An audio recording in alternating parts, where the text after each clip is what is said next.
बिस्मिल्लाहिर्रहमानिर्रहीम। अस्सलाम वालेकुम। कैसे हैं आप सब? उम्मीद करती हूँ सब खैरियत से होंगे। आज मैं आपके साथ शेयर करूँगी बहुत ही टेस्टी भिंडी मसाला की रेसिपी। ढाबा स्टाइल ये भिंडी मसाला आसानी से आप बना सकते हैं और मिनटों में बनकर तैयार हो जाता है। और अगर आपने इस रेसिपी से ये भिंडी मसाला एक दफ़ा ट्राई कर लिया तो बार बार बनाना पसंद करेंगे। बहुत ही ज़्यादा टेस्टी बनता है। तो ये मज़ेदार भिंडी मसाला को किस तरह से बनाया जाता है उसके लिए वीडियो को एंड तक देखें ताकि रेसिपी आपसे मिस ना हो। तो चलिए फिर शुरू करते हैं इसको बनाना। 300 ग्राम भिंडी ली है। इसको अच्छी तरह से धोने के बाद मैंने कपड़े पे फैला दिया था ताकि ये खुश्क हो जाए। किसी कपड़े पे फैला दें, किचन टॉवल से इसको खुश्क कर लें या फिर किसी ट्रे पे फैला दें ताकि भिंडी अच्छी तरह से खुश्क हो जाए। और जब ये खुश्क हो जाएगी तो इसका ऊपर और नीचे वाला हिस्सा काट लेंगे। अच्छी तरह से इसको खुश्क करना है, फिर भिंडी की कटिंग करनी है क्योंकि अगर गीली भिंडी को काट लेंगे तो इसमें लेस बाकी रह जाएगी क्योंकि ये काफ़ी स्टिकी होती है। तो इसलिए इसको अच्छी तरह से खुश्क करना बहुत ज़रूरी है।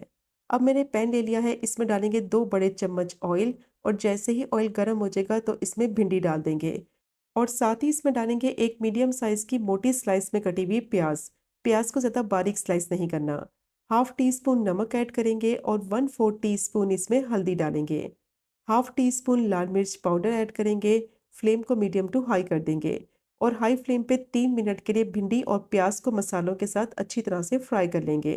तो इस तरह फ्राई करने से एक तो भिंडी की लेस खत्म हो जाएगी और मसालों का बहुत ही अच्छा फ्लेवर भिंडी में आएगा।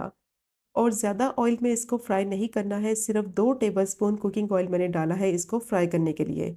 ज़्यादा ऑयल में इसको फ्राई करेंगे एक तो भिंडी का कलर ख़राब हो जाएगा और ये बहुत जल्दी सॉफ्ट भी हो जाएगी।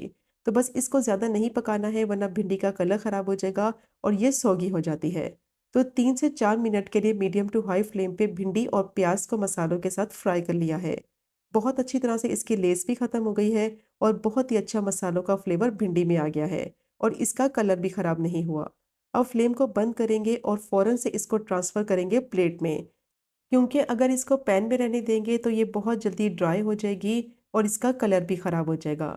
अब मैंने कढ़ाई ले ली है, इसमें डालेंगे 2 बड़े चम्मच ऑयल और साथ ही इसमें ऐड कर देंगे 1 टेबलस्पून बारीक चॉप किया हुआ लहसुन और 2 मैंने हरी मिर्च ली है, इसको मैंने स्लाइसिस में काट लिया है।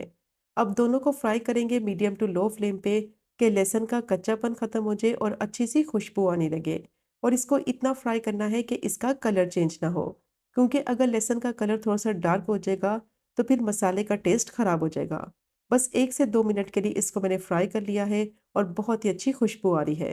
तो इस पॉइंट पर इसमें ऐड करेंगे एक मीडियम साइज़ की बारीक चॉप की हुई प्याज़।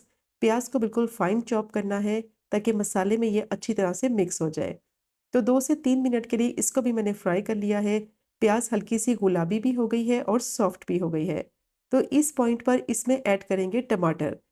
2 मीडियम साइज़ के टमाटर लिए हैं, बारीक उनको चॉप कर लिया है। अब टमाटर को थोड़ा-सा फ्राई कर लेंगे प्याज़ के साथ और लहसुन के साथ ताकि इसका कच्चापन ख़त्म हो जाए। मसाले डालने से पहले जब टमाटर को इस तरीके से फ्राई कर लेंगे तो इसकी स्मेल ख़त्म हो जाती है। और जो टमाटर आप इस्तेमाल करें भिंडी मसाला बनाने के लिए कोशिश करें लाल रंग के टमाटर हों और सॉफ्ट टमाटर हों। तो बहुत ही मज़े का मसाला बनेगा और टमाटर आसानी से मैश भी हो जाएँगे। अब टमाटर को मैंने थोड़ा-सा फ्राई कर लिया है तो इसमें डालेंगे कुछ मसाले। हाफ टी स्पून नमक ऐड करेंगे या फिर आप अपने टेस्ट के हिसाब से भी ऐड कर सकते हैं। 1/4 टीस्पून हल्दी डालेंगे और हाफ टी स्पून लाल मिर्च पाउडर डालेंगे। 1 टीस्पून धनिया पाउडर और हाफ ही टीस्पून ज़ीरा पाउडर शामिल करेंगे और दोबारा से इसको भूनेंगे कम से कम 6 से 7 मिनट के लिए ताकि टमाटर अच्छी तरह से सॉफ्ट होकर मैश हो जाए और जो मसाले डाले हैं उनका कच्चापन ख़त्म हो जाए। इस पॉइंट पर अगर आपको लगे कि मसाला नीचे लग रहा है तो फिर आप इसमें 1 से 2 टेबलस्पून पानी भी ऐड कर सकते हैं। लेकिन टमाटर का जो अपना पानी निकलेगा उसी में मसाले को अच्छी तरह से भून लेंगे। टमाटर को मैंने मसाले के साथ अच्छी तरह से भून लिया है तो ये थोड़े से सॉफ्ट हो गए हैं। अब चम्मच की मदद से इस तरीके से टमाटर को मैश भी करते जाएंगे और साथ साथ मसाले को भूनते जाएंगे और तब तक भूनेंगे कि ऑयल सारा इसका सेपरेट हो जाए। तो 6 से 7 मिनट के लिए टमाटर को मैंने भून लिया है। बहुत अच्छी तरह से ये सॉफ्ट होकर मैश हो गए हैं और बहुत ही बेहतरीन ये मसाला रेडी हो गया है। जितनी अच्छी तरह से मसाले को भूनेंगे इसका कच्चापन ख़त्म होगा और बहुत ही अच्छा टेस्ट आएगा। अब जैसे ही ऑयल सेपरेट हो जाएगा तो इस पॉइंट पर इसमें ऐड करेंगे 1 ग्लास पानी और पानी डालकर इसको अच्छी तरह से मिक्स करेंगे। फ्लेम को मीडियम टू हाई कर देंगे और इसको हाई फ्लेम पे कम से कम 5 मिनट के लिए पकने देंगे, ताकि जो पानी इसमें डाला है वो मसाले में अच्छी तरह से मिक्स हो जाए। इसको कवर नहीं करना, बस इसी तरीके से इसको पकने देंगे। तो 5 मिनट हो गए थे, मसाला बहुत अच्छी तरह से पकने लगा है। तो इस पॉइंट पर इसमें ऐड करेंगे जो भिंडी और प्याज को फ्राई करके रखा है। अच्छी तरह से इसको मिक्स करेंगे, फ्लेम को बिल्कुल लो कर देंगे और मिक्स करने के बाद इसको कवर कर देंगे और दम वाली फ्लेम पे इसको 3 से 4 मिनट के लिए पकने देंगे, ताकि जो मसाले का फ्लेवर है वो भिंडी में अच्छी तरह से जज़्ब हो जाए। और बिल्कुल लो फ्लेम रखनी है, फ्लेम को हाई नहीं करना, वरना मसाला बहुत जल्दी ड्राई हो जाएगा।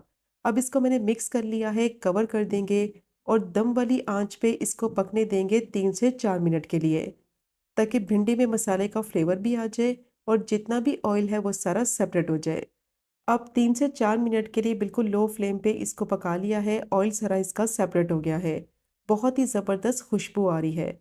अब लास्ट में इसमें डालेंगे बारीक चॉप किया हुआ हरा धनिया हस्बे ज़रूरत और इसको डालकर मिक्स करते हुए सिर्फ 1 से 2 मिनट के लिए पका लेंगे, ताकि जो हरा धनिया डाला है उसका फ्लेवर भिंडी में अच्छी तरह से मिक्स हो जाए। बहुत ही टेस्टी ये भिंडी मसाला बनता है, आपने मस्ट ट्राई करना है। वैसे भिंडी मसाला तो आपने काफ़ी दफ़ा बनाया होगा, लेकिन इस रेसिपी से आप ज़रूर ट्राई करें, आपको बेहद पसंद आएगा। बिल्कुल ढाबा स्टाइल ये बनकर रेडी होता है। आप फ्लेम को बंद करेंगे और इसको सर्व करते हैं। बहुत ही टेस्टी भिंडी मसाला रेडी हो गया है और ये इतना मज़ेदार चटपटा भिंडी मसाला बनेगा कि बार-बार आप इसी रेसिपी से बनाना पसंद करेंगे। मस्ट ट्राई कीजिएगा। और अगर आपको आज की रेसिपी पसंद आए, वीडियो पसंद आए, चैनल को सब्सक्राइब करें, वीडियो को लाइक करें और शेयर करें। इंशाल्लाह मिलेंगे अगले कुकिंग व्लॉग में फिर एक नई रेसिपी के साथ। तब तक मुझे अपनी ख़ास दुआ में याद रखें। अल्लाह हाफ़िज़।